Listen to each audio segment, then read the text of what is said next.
नमस्कार, उज्जैन टीवी के सभी दर्शकों का हार्दिक स्वागत है। आइए एक नजर डालते हैं उज्जैन शहर के मुख्य समाचारों पर। नगर निकाय चुनाव के दौरान कांग्रेसों पर दर्ज प्रकरणों के विरोध में शहर कांग्रेस कमेटी ने पुलिस कंट्रोल रूम पर किया प्रदर्शन। विगत दिनों संपन्न नगरीय निकाय चुनाव के दौरान तराना विधायक एवं महापौर प्रत्याशी महेश परमार व प्रदेश उपाध्यक्ष कांग्रेस नेत्री नूरी खान पर राजनीतिक दबाव के चलते झूठे प्रकरण दर्ज किए गए हैं। अतः इन प्रकरणों की निष्पक्ष जांच और उचित कार्यवाही की जाए, इस आशय का एक ज्ञापन शहर कांग्रेस कमेटी द्वारा पुलिस कंट्रोल रूम स्थित एसपी कार्यालय पर प्रदर्शन करते हुए एएसपी आकाश भूरिया को सौंपा। इस बाबत शहर कांग्रेस अध्यक्ष रवि भदौरिया व एएसपी आकाश भूरिया ने बताया। जिस टाइम ये चुनाव थे उस समय पर एक आपने हाजी गुड्डी वलीम साहब कांग्रेस के वरिष्ठ नेता हैं, उनके ऊपर एक झूठा मुकदमा प्रकरण दर्ज किया गया है अपहरण का, जो कि बिल्कुल द्वेषतावश भारतीय जनता पार्टी के कहने पे किया गया है। वो प्रकरण दर्ज एक तो उसको हमने निष्पक्ष जांच की मांग करी है। दूसरा, महेश परमार जी के ऊपर जो विज्ञापन वाला प्रकरण दर्ज किया गया है वो भी एकदम झूठा और निराधार है, उसका किसी चीज़ से कोई सरोकार ही नहीं है। तीसरा, नूरी खान जी के ऊपर जो 353 की धारा में मुकदमा कायम किया गया है, वो हमारे प्रदेश महिला कांग्रेस की उपाध्यक्ष हैं, उनके ऊपर भी ये झूठा मुकदमा है। वही राजनीतिक द्वेषतापूर्ण ये सारे मुकदमे कायम किए गए हैं, क्योंकि चुनाव के दौरान छोटी मोटी घटनाएं होती रहती हैं, लेकिन उसमें अगर अपन सरकारी कार्य में बाधा और अपहरण जैसे अगर द्वेषतापूर्ण मुकदमे कायम करेंगे तो ये भारतीय जनता पार्टी के इशारे पे ये प्रकरण दर्ज किए गए हैं। इसमें निष्पक्षता से जांच करने का हमने एसपी साहब को आवेदन दिया है। अगर इसमें निष्पक्ष जांच नहीं होगी तो हम आने वाले समय में उज्जैन शहर में उग्र आंदोलन करेंगे और न्यायालय का दरवाजा भी खटखटाएंगे। कांग्रेस के पदाधिकारियों द्वारा अभी एक लेखीय ज्ञापन दिया गया जिसमें उल्लेख किया गया है कि नगर निगम चुनाव के दौरान कुछ एक घटना हुई थी जिस पर से कुछ अपराध पंजीबद्ध हुए हैं। उन अपराधों के संबंध में उन्होंने वरिष्ठ पुलिस अधिकारी से एक बार निष्पक्ष जांच करवाने की मांग की है।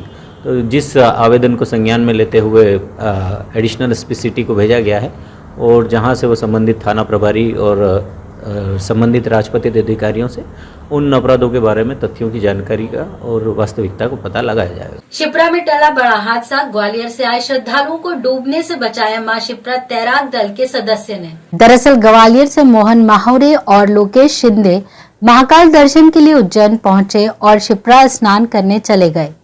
तभी रामघाट क्षेत्र में गहरे पानी में जाने से वे डूबने लगे। वहां मौजूद मां शिप्रा तैराक दल के सदस्य संतोष सोलंकी ने तत्परता दिखाते हुए उन्हें डूबने से बचा लिया। इस तरह शिप्रा में फिर एक बड़ा हादसा होने से टल गया।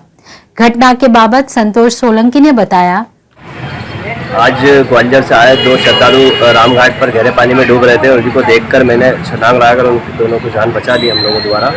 और यहाँ पर विकट अभी बारिश के कारण पानी बढ़ चढ़ और उतर रहा है, उसी के कारण ये दुर्घटना होती है। मां शिप्रा तैराक हमेशा सुविधाएं जहाँ भी होता करता है और हम लोग इसी सुविधा को लेकर आज दोनों लोगों को डूबने से बचाया। गैर समाज में शादी करने के बाद नवविवाहिता के समाज जनों ने परिवार को समाज से बहिष्कृत करने का रचा षड्यंत्र। दरअसल दानीगेट निवासी रोशनी पवान, जो कि गौर बंजारा समाज से है, की शादी चौरसिया समाज के प्रकाश पिता जगदीश चंद्र चौरसिया निवासी कार्तिक चौक से 4 जुलाई को संपन्न हुई।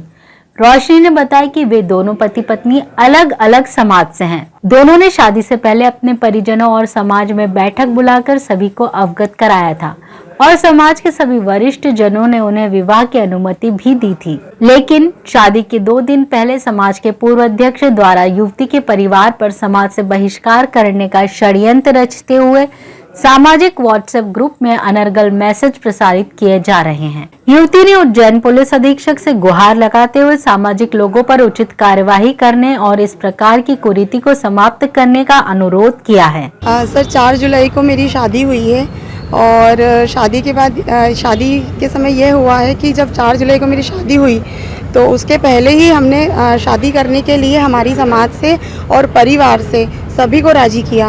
परिवार वाले भी राजी थे, समाज वाले भी सभी राजी थे। सब जब मीटिंग बैठाई गई तो मीटिंग में सबकी सहमति ली गई, जिसमें बाहर के भी जो मौजूद थे सभी लोग। जब सब मीटिंग में सहमति मिली उसके बाद हमारे द्वारा पत्रिका छपवाई गई, बांटी गई।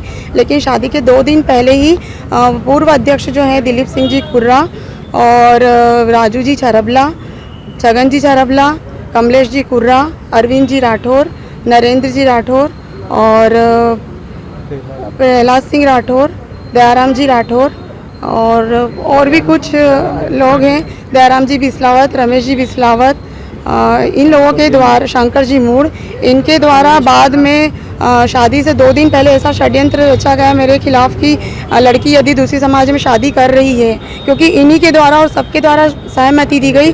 उसके बाद फिर इन्होंने एकदम 2 दिन पहले षड्यंत्र ऐसा रच दिया कि सभी जगह मैसेजेस वायरल कर दिए गए कि अगर इनके यहाँ कोई शादी में जाता है तो इनका समाज से बहिष्कार किया जाएगा। शादी होने के बाद किस तरीके से आपको प्रताड़ित किया जा रहा है? सर यही कि मेरे परिवार के लोग भी परेशान हो रहे हैं कि समाज से कहीं बहिष्कार नहीं कर दिया जाए।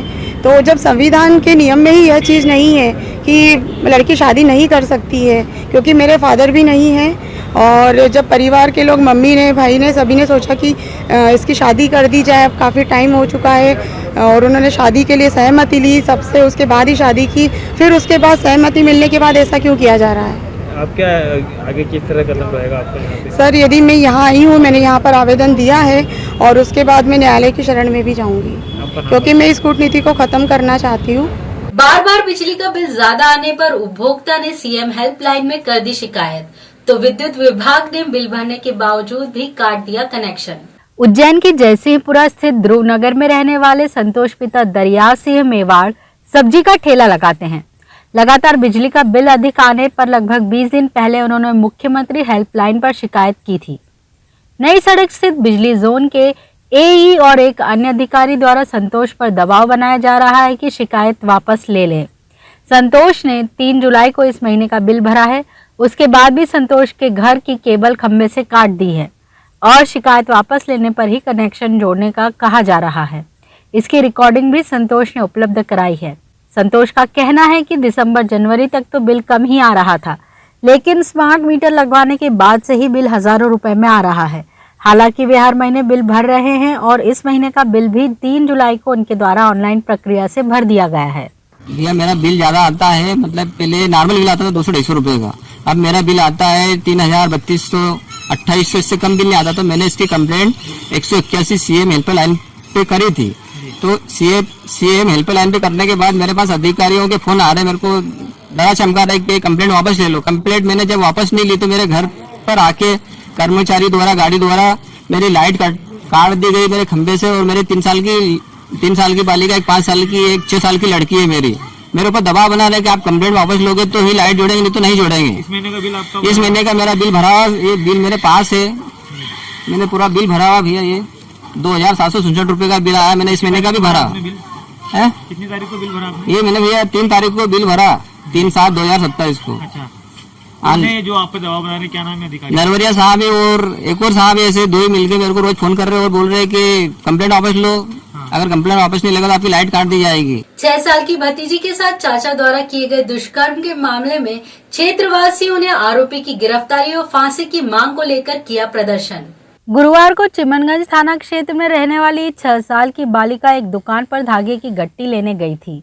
वहां उसे उसका चाचा मिल गया और उसे चॉकलेट देने के बहाने अपने कमरे में ले गया और दुष्कर्म किया। बदहवास हालत में बच्ची घर पहुंची, पूरा घटनाक्रम मां को बताया। इसके बाद मां की शिकायत पर पुलिस ने आरोपित के खिलाफ केस दर्ज किया था। हालांकि 24 घंटे के बाद भी पुलिस आरोपित को गिरफ्तार नहीं कर सकी है। शुक्रवार को समग्र हिंदू समाज के द्वारा टावर चौक पर विरोध प्रदर्शन किया गया। लोग 6 साल की बालिका के साथ चाचा द्वारा दुष्कर्म किए जाने से खासे आक्रोशित थे। लोगों की मांग है कि आरोपित को फांसी दी जाए। पुलिस आरोपित को गिरफ्तार नहीं कर सकी है। इसको लेकर लोगों ने 24 घंटे का अल्टीमेटम पुलिस को दिया है। इसके बाद आंदोलन किए जाने की बात कही गई है। इस बाबत दबंग हिंदू सेना के ललित परमार ने बताया। सिर्फ मीडिया के माध्यम से, प्रत्येक सनातनी भाइयों के माध्यम से ये कहना चाहता हूँ कि जल्दी से उस बलात्कारी को पकड़कर पुलिस प्रशासन वैधानिक कार्रवाई कर 500 एक्ट में केस चलवा कर और जल्दी से उसको फांसी की सजा दिलवाए, अन्यथा पूरे देश में उग्र आंदोलन होगा। हर हिंदू संगठन के माध्यम से होगा और सर्व हिंदू समाज के माध्यम से होगा, और केवल हिंदू ही नहीं, आज नाबालिग बच्ची के साथ बलात्कार हुआ, ये किसी के भी साथ हो सकता है, किसी धर्म के साथ हो सकता है। क्षेत्रवासियों के कड़े विरोध के बाद उज्जैन एसडीएम जगदीश मेहरे टावर पर पहुंचे और प्रदर्शनकारियों से बातचीत कर ज्ञापन दिया। 24 घंटे बाद का जो एक क्षेत्रवासियों द्वारा वो अल्टीमेटम दिया गया, चेतावनी दी गई। अल्टीमेटम का कोई इससे ज्यादा मतलब नहीं निकलता, क्योंकि कानून की जो कार्रवाई है वो अपनी जगह वैसे ही पुख्ता होती है और वो अपना जो ड्यू कोर्ट्स में उस पर एक्शन ली जाएगी। That's it. पुरानी रंजिश को लेकर ग्राम जरखोदा के दो पक्षों में हुआ खूनी संघर्ष, पुलिस ने किया दोनों पक्षों पर प्रकरण दर्ज। थाना नानाखेड़ा अंतर्गत घूरने की बात को लेकर ग्राम जरखोदा में अमजद और मकसूद पटेल के परिजनों के बीच खूनी संघर्ष हो गया, जिसमें एक दूसरे पर हथियारों से हमले किए गए, जिसमें एक पक्ष से 3 और दूसरे पक्ष का एक व्यक्ति घायल हुआ, जिनके उपचार अलग अलग चिकित्सालयों में जारी हैं। इस बाबत नानाखेड़ा थाना प्रभारी ओपी अहीर ने बताया कि दोनों पक्षों के खिलाफ प्रकरण दर्ज किया गया है। ये कल जाम जरखोदा में पुरानी रंजिश को लेकर आपस में विवाद हुआ है, जिसमें दो पक्षों के बीच में एक पक्ष अमजद करके और एक बादशाह खान करके पक्ष है, दोनों आपस में झगड़ा हुआ है, जिसमें एक 307 आईपीसी का अपराध पंजीबद्ध हुआ है और दूसरी तरफ धारा 324 का अपराध पंजीबद्ध हुआ है। मारपीट हुई थी दोनों पक्षों में, जिसमें एक तरफ 3 लोगों के घायल है और एक तरफ एक आदमी घायल है। तो ये थे उज्जैन शहर के मुख्य समाचार। ऐसी ही ताज़ा खबरों के लिए देखते रहिए उज्जैन टीवी। उज्जैन टीवी का यूट्यूब चैनल लाइक और सब्सक्राइब करना ना भूलें। नमस्कार।